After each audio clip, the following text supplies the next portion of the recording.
Welcome to the deep dive. You know, we often hear these tales of ancient heroes, right? Mighty warriors, brave leaders. But what actually makes a legend stick around? Is it just uh, brute strength? Maybe fleeting glory? Or is there something, deeper, something that resonates centuries later?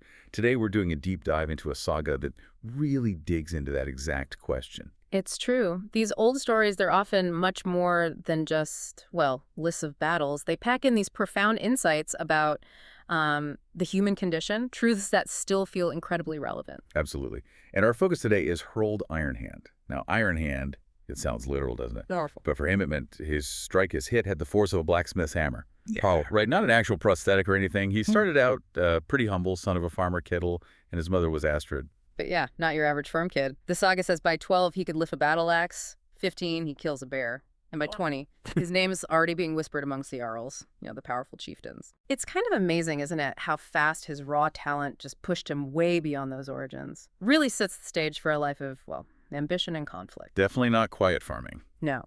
So our mission here in this deep dive is to get past the sort of surface level warrior stuff. We want to uncover those universal bits about ambition, betrayal, transformation, and ultimately what really lasts versus what just fades away from a life lived, fully. Think of it like we're mining these nuggets of knowledge from this old story for you. Okay, so Hroald. He's young, ambitious, feels that pull towards glory.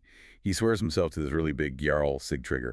And Sigtrygr flew the famous Raven Banner. Ah, the Raven Banner, fabled to bring victory. But there was always that catch, always at a terrible cost. What do you think about that ominous start, that terrible cost idea? Well, it immediately flags up this core tension, doesn't it? It suggests that even the biggest wins might have this hidden dark price. And that theme, it just echoes all through Hroald's story. Before he even leaves, his mother, Astrid, she gives him this really heartfelt warning. She apparently grabbed his shoulders and said, "Hold, my son, glory is a fine cloak, but it cannot keep you warm in the winter of old age. Remember this? When the raven calls your name." Wow, that's quite a contrast. She's talking long-term survival, the cold reality of getting old. And Hroald's reply is just pure youth, isn't it? So defiant. Better to burn bright in a single season than fade through 100 winters. What does that early clash tell us about their views on life? It's that classic conflict, isn't it? Youthful fire wanting immediate impact versus that seasoned wisdom that gets what truly endures. Hroald's picking intensity right out of the gate. Longevity isn't his focus yet, and that choice, it shapes his early path. So he joins the raids, long ships cutting through the waves, heading west to those isles where monks prayed in stone halls. Right. And this is where his reputation really starts to build. His axe drank deep. Took a lot of lives, basically. Yeah. He becomes known as this fearsome warrior while they're grabbing gold, silver, even burning books, the saga mentions. Pretty brutal stuff. But then, amidst all that violence, something unexpected happens. Right, the encounter in the monastery. Exactly. Chaos all around. And Hroald comes across this old monk, and the monk is just fearless, walks right up to Hroald, touches his axe, the weapon that's probably just killed his brethren, and whispers something. Well, something cryptic. Your hand is iron, but iron rusts. Seek the thing that does not fade. Powerful words. So profound. And Hroald, at that point, he doesn't get it. But the saga says the words just clung to him like mist. Why is that encounter so significant, happening right there, in that setting? And why do those words stick, even if he doesn't understand them yet? Well, it's like planting a seed, isn't it? A seed of doubt, maybe, or just a different way of seeing things. In his world, it's all about tangible stuff. Plunder, reputation, strength. This monk just drops in a totally different value system. It forces Hroald, maybe subconsciously at first, to even consider that there might be something more than force and gold, something, lasting. That question, what is the thing that does not fade? It's going to slowly work on him throughout his whole life. Okay, so time passes.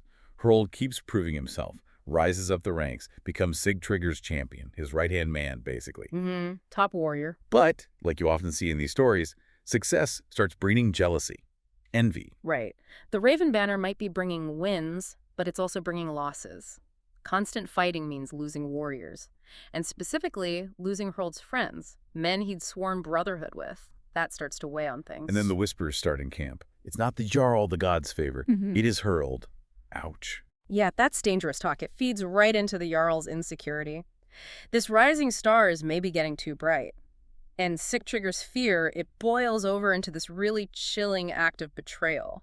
At a feast, Right, the poisoned mead. Sigtryggr puts a cup down in front of Hrold, clearly meant for him. But his foster brother Bjark, he sees something's wrong.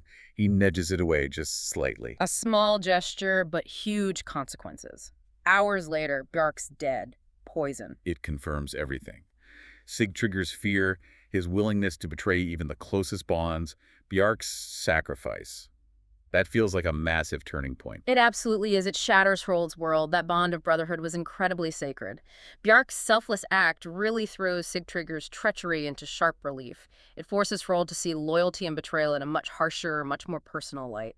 So when spring rolls around, Sigtryggr leads them against this big Saxon fortress. And in the middle of the fight, he orders Hrold into what the saga calls a death trap, a narrow gate, an obvious kill zone. A deliberate move to get rid of him.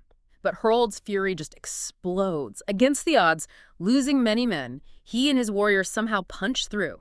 They take the fortress. And then comes the confrontation. After the battle, Hrold walks right up to Sigtryggr. He rifts the raven banner down from its pole, throws it on the ground, A hugely symbolic act. and declares, "No longer will I bleed for your cursed cloth. My oath is broken." Wow, breaking an oath. That was serious. A profound violation of their codes. Extremely serious. Hmm. But as the saga kind of implies, betraying a sworn brother, especially through poison and treachery like Sigtryggr did, that was just as bad, if not worse. How does the saga handle that? Is Hrold seen as justified? It seems so. It doesn't really condemn him. It frames his oath-breaking as a reaction to a more fundamental betrayal. Like Sigtryggr shattered the very foundation of honor that the oath was built on. So the oath itself becomes meaningless. Okay, so that night, Hrold gathers his loyal men, the ones who survived the death trap, presumably, and they just vanish, slip away into the forest. He becomes something else entirely. Yeah, he becomes the wolf of the north. For years, he and his band are essentially outlaws. They wander, raid at will, answer to no jarl. But it's not just mindless raiding during this time, is it? The saga suggests something changes in him. That's the crucial part. It's a slow transformation. Over time, the saga says, Hrold starts to change his ways. He begins sparing villages that can't really fight back. He starts taking silver, maybe supplies, instead of just slaughtering everyone. And interestingly, he lets monks keep their books. That detail feels significant. It really does. It links directly back to that monk's words years ago. Seek the thing that does not fade. Hrold seems to be wrestling with that. His glory, his fear. Is that all he's leaving behind? He's starting to see strength differently, maybe? Not just his destruction. So he's evolving, finding a different path. But the past, it always has a way of catching up in these stories. Always. Many winters pass. Sigtryggr, now an old jarl himself, described as gray but unbroken. He finally tracks Hrold down. He brings a large force, determined to crush the Wolf of the North once and for all. And their final battle happens on the shores of a misty fjord. You can almost picture it. Oh, yeah. The sounds, steel on steel, shields cracking, the whole grim reality of battle. And in the middle of it all, Hrold and Sigtryggr finally face each other. Old friends, old enemies. Hrold strikes Sigtryggr down. The betrayer finally falls. But just as Sigtryggr falls, an arrow hits Hrold, right in the chest. He drops to his knees. He's dying. Looks up, sees ravens circling, always the ravens. And in those last moments, it all comes rushing back, doesn't it? His mother's warning. Bjark's face. The monk. All those winters he chose to burn bright through. And then his final whisper as everything goes dark. Perhaps the thing that does not fade is the tale itself. What's the weight of that final realization? It's everything, isn't it? It's the answer he's been searching for, maybe without even knowing it. He started chasing glory that faded. It betrayed him. He wielded iron strength that rusted, metaphorically and maybe literally. But in the end, he gets it. True permanence isn't in what you do necessarily or what you conquer. It's in the story your life tells, the lessons, the changes, the impact.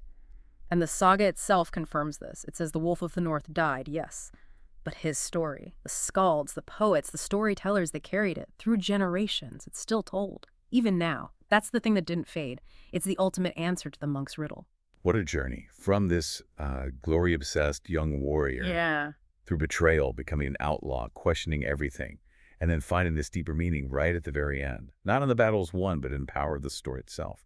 That tension between fleeting fame and real lasting impact. It's just woven through his whole life. It really is. And bringing it back around for you listening, Hrold's saga kind of nudges us, doesn't it? It makes us think about what it means to seek the thing that does not fade in our own lives. His physical power, his iron, it rusted, his early glory, gone like smoke. But the tale that lasted. So maybe the question for you is, what kind of tales are you creating with your life, your choices?